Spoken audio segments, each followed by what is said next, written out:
Good evening and welcome to the news roundup for today, Tuesday, January 10, 2023. I am Abigail Smythe. Among the stories in this evening's newscast, the Child Protection Agency fails to protect wards from man banned from interacting with minors. Vendors counting losses following fire at popular Riri Market in downtown Kingston.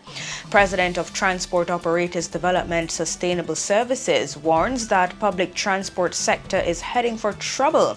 The Clarendon police probing incident in which a man was chopped to death outside his home. 2 Chinese nationals escaped major injuries following brazen robbery attempt in Mandeville. In business, cost of wheat products in Jamaica could go down. In the region, CARICOM group strongly condemns violent invasion of government buildings in Brazil on Sunday. On the international scene, almost 90% of people in China's third most populous province have now been infected with COVID-19. And in sports, Arnett Gardens ends Mount Pleasant's unbeaten run in the Jamaica Premier League.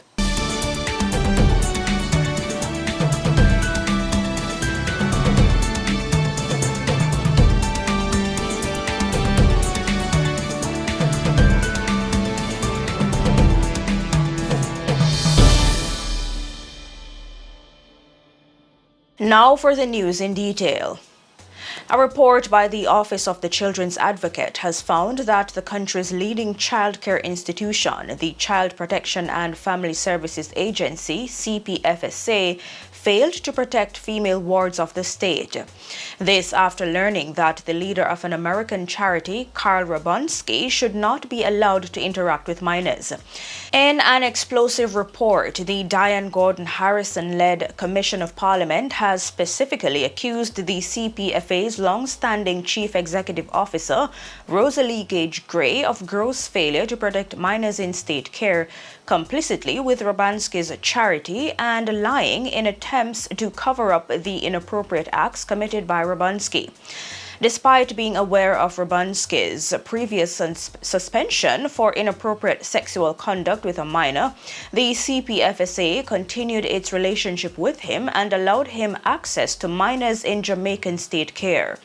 One of 3 wards of the state told the investigators that Robonsky showed her his erect naked penis on a video call and in person and inappropriately touched her on a CPFSA outing. The revelations in the 93-page report obtained by Nationwide News are bound to spark calls for Gage Gray to resign or be fired. The report has been forwarded to Parliament. It was Nationwide that first reported in March 2021 the relationship between Carl Robonsky's Embracing Orphans Foundation and the CPFSA. That relationship raised red flags as Robonsky had had his education certificate in the U.S. suspended for 2 years after he admitted to having sexually inappropriate conversations with a minor. The CPFSA became aware of his misconduct in 2018, and despite this knowledge, Jamaica's leading childcare agency continued its relationship with the man. In defending the decision to continue the association, the CPFSA's executive director, Rosalie Gage Gray, reportedly testified before the Children's Advocate that her agency took into account the nature of the incident, whether it was a criminal conviction or professional misconduct, and the length of time that had elapsed since the incident and when it was revealed to the CPFSA in 2018.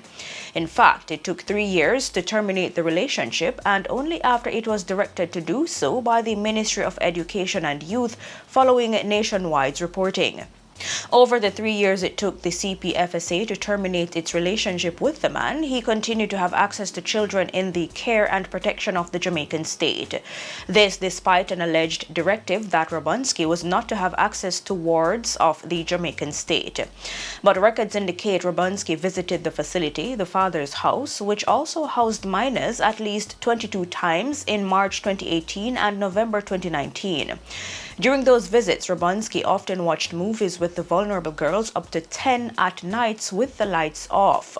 It is not clear from the OCA report what level of supervision was given by the CPFSA on those visits. The daily visitors log contradict Gage Gray's response to the Children's Advocate that Robonsky had no access to the wards of the state after his misconduct came to light in 2018. Gage Gray also reportedly had direct knowledge that Robonsky Robonski was still in contact with Wards after he purported directive in 2018, as she was reportedly present at a 2019 Christmas dinner sponsored by him. The failings, which allowed Robonski continued access to vulnerable girls in estate care, is now under scrutiny following corroborated allegations of sexual inappropriate conduct by Robonski with 3 of the wards. One of the 2 girls makes 2 allegations. In the first, she says the man showed her his erect naked penis on a Facebook video call. The second allegation, Robonski was present on a trip to Duns River Falls in St. Anne. The ward alleges that he exposed his erect penis to her and asked her to feel it. The ward says she refused. He then allegedly asked her whether his penis was bigger than her boyfriend's. The OCA report says the ward testified that Robonski would skillfully touch her underwater so that those around would not notice what was happening. The allegations have reportedly been corroborated by the ward's boyfriend, who alleges he saw the inappropriate messages between the ward and Robonski. He alleges that Robonski would ask his girlfriend about his penis size and discuss his own penis size with her. The boyfriend alleges that he took screenshots of the messages after confronting Robonski on Facebook. The screenshots have been shared with the Office of the Children's Advocate.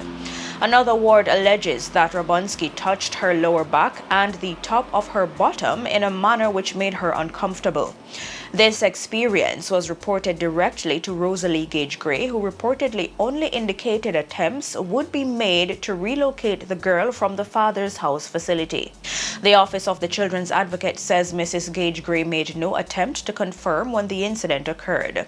The OCA says the incident highlights the inadequacy of the CEO and the CPFSA's approach to the Robonski affair. At least one other ward says Carl Robonski attempted to peep at her while she was changing on a trip to Duns River Falls.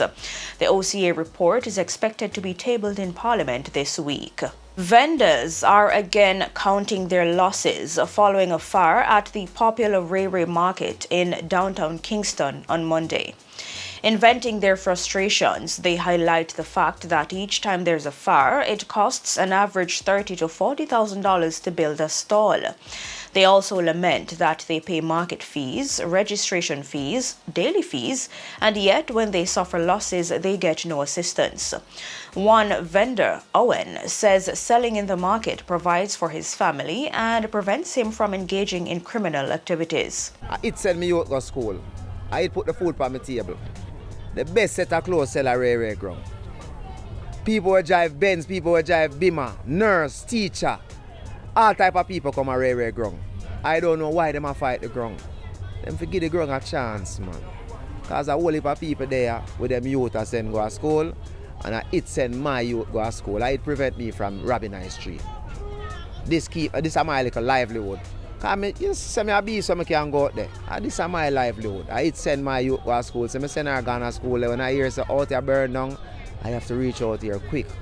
Give thanks my stand burn, but up on the top part burn. Another vendor, John, says each time the market is damaged by fire, the authorities make promises, but none have been fulfilled. Every time in a burn down, you understand, the authorities them come and them talk and be a promise, and we never get as much as a $1.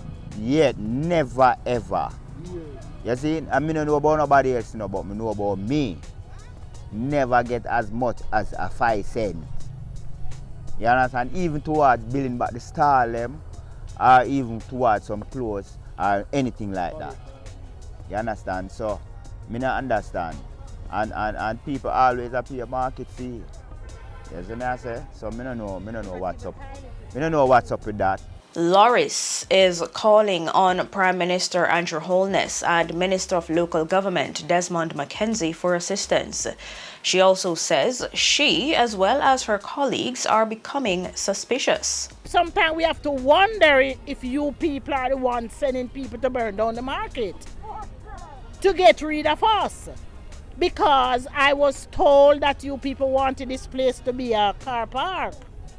So sometimes we have to wonder if it's you people sending people to burn us out. Right? And you don't have to do that. You can move us, relocate us. What happened to that big place down the bottom there that you people spend money on bill?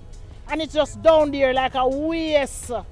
We are willing to go where you say we must go because the people will follow us. The Ray Ray market was damaged by fire in February 2022, and before that, June 2020, and before that, April 2019. The vendors are now appealing to the Kingston and St. Andrew Municipal Corporation to provide some assistance. President of the Transport Operators Development Sustainable Services, TODS, Edgerton Newman, is warning that the public transport sector is heading for trouble. He is appealing to the government to, quote, wake up and smell the coffee, end quote. Newman is demanding the government to give public transport operators an amnesty and not a payment plan as is being considered. He says he will not hesitate to go back on his initial word that taxi and bus operators will not stage any more demonstrations. Newman says the government can wipe the slate clean and start anew, and that if that does not happen, they are going to the High Court with the issue. The TODS president argues that there cannot be a new Road Traffic Act and the conditions under which transport operators work remain the same. Newman also states that they are giving Transport Minister Audley Shaw until mid-February to ensure that bus stops are replaced. He claims that the government has failed to put in proper infrastructure to facilitate them dropping off or picking up passengers and has not put proper parking arrangements in place. He points to the instance where the transport operators begged the government to give them a particular space in Halfway Tree for parking, but the property was instead given to a car dealer to park motor vehicles for sale. Newman says transport operators are not the cause of what is happening, the government is. He adds that they are at a crossroad and that there is no way transport operators can come up with $3 billion by January 31. He says they are not paying a single dollar until they hear from Parliament. Chief Justice Brian Sykes has expressed concern about the use of the term violence producer. He also expresses concern about how a person defined as such is to be dealt with in the courts. The term violence producer has been used by members of the security forces to describe someone suspected of being involved in violent criminal activities. In response, Justice Sykes has observed that the term is not defined in Jamaican law, and any punishment meted out to such a person can only come after trial and a guilty verdict. He also asserts that detaining people identified by the security forces as violence producers is not constitutionally or legally grounded. There was also a recent suggestion by opposition leader Mark Golding that persons defined as violence producers be detained while the police gather evidence. Justice Sykes says such a practice would not be reflective of what obtains in law. Pre-charge bail has also been a point of contention during the deliberations of the Joint Select Committee on the New Bail Act. The Clarendon police are probing an incident in which a man died after going outside his home to investigate noises in the wee hours of Monday morning. The deceased has been identified as 47-year-old Giovanoy Parkinson, otherwise called Orain, from Park Hall District in Frankfield in the parish. According to police reports, Parkinson was at home with other relatives around 2:30 a.m. when they heard sounds as if someone was outside. He went to make checks, and shortly after, family members reported hearing him shouting as if he was in distress. They opened the door and saw Parkinson crawling up to the front veranda, bloodied. He reportedly became unresponsive shortly after. The police were summoned, and on their arrival, the body of the now deceased was seen bloodied on the front veranda of the home with chop wounds to the head, upper body, and hands.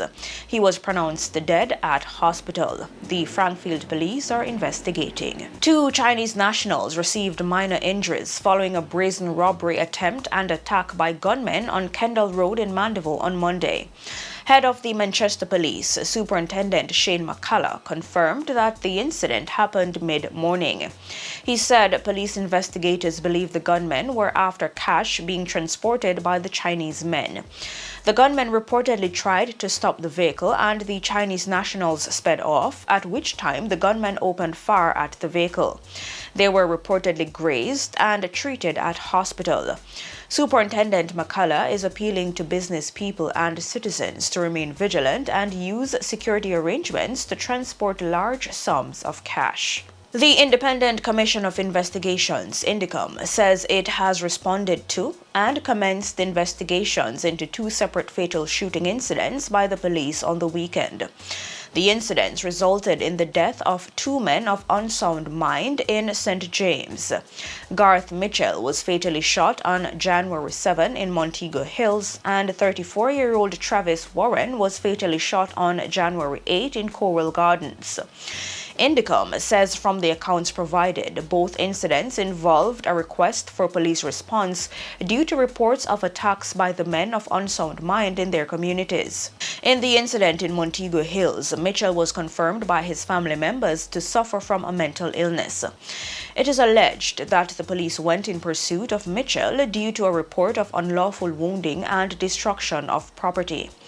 During the pursuit, it is alleged that Mitchell held onto the M16 rifle of a police officer and bit the said officer. Other members of the responding team discharged their weapon in the direction of Mitchell. In the Coral Gardens incident, Warren, a man of unsound mind, allegedly attacked and chopped a woman, resulting in a report to the police. During the law enforcement response, it is reported that one officer was disarmed of his service pistol by Warren. Other members of the team reacted by discharging their weapons at Warren. Another person was shot and injured and was taken to hospital for treatment. A decision by Prime Minister Andrew Holness to cancel yesterday's weekly meeting of his cabinet has led to heightened speculation that a reshuffle of his ministers will be announced this week. Holness, who worked from home last Thursday and Friday, has reportedly started meeting with individual cabinet members who are expected to be impacted by the reshuffle. Prime Minister Holness has neither confirmed nor denied reports of the pending cabinet changes. In business news, the cost of wheat products in Jamaica could go down as the price of the commodity sees declines on the global market. Chairman of National Baking Company, Gary Butch Hendrickson, says his company is watching the global cost movements. Accordingly, he says the company will make assessments with a view to passing on the reprieve where possible. Late last year, global financial firm Fitch projected that wheat would trade at around $8.06 in US dollars per bushel in 2023, dropping from an estimated $9.33 per bushel in 2022. Bushel is a unit of measurement for corn, wheat, fruits, and liquids equal to about 8 gallons or 36 liters. In the region, the 15-member CARICOM grouping has strongly condemned the violent invasion of government buildings that occurred in Brazil on Sunday, as it reaffirmed its commitment to the rule of law. Brazil's President Luiz Inácio Lula da Silva has vowed to punish supporters of the country's ex-leader Jair Bolsonaro after they stormed Congress, the Supreme Court, and surrounded the presidential palace on Sunday. In a statement, CARICOM described those who invaded the buildings as a misguided mob refusing to accept the results of free and fair democratic elections. The regional bloc states that those involved should be held accountable, reaffirming its unwavering commitment to democracy and the rule of law. And on the international scene, health officials say almost 90% of people in Henan, China's third most populous province, have now been infected with COVID-19. A provincial official revealed the figure, which amounts to about 88.5 million people. China is battling an unprecedented surge in cases after abandoning zero COVID policies in December. The move followed rare protests against lockdowns, quarantines, and mass tests. The official did not specify a timeline for when all the infections happened, but as China's previous zero COVID policy kept cases to a minimum, it's likely the vast majority of Henan's infections occurred in the past few weeks. And finally, in sports news, Arnett Gardens ended Mount Pleasant FA's unbeaten run in the Jamaica Premier League after outscoring them 3-2 at the Anthony Spalding Sports Complex in Kingston Monday evening.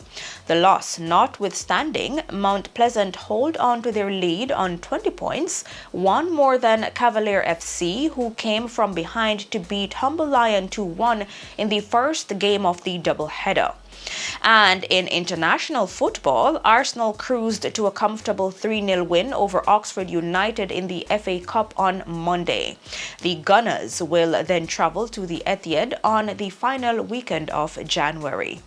And that's it for your news roundup for today. I'm Abigail Smythe. See you next time.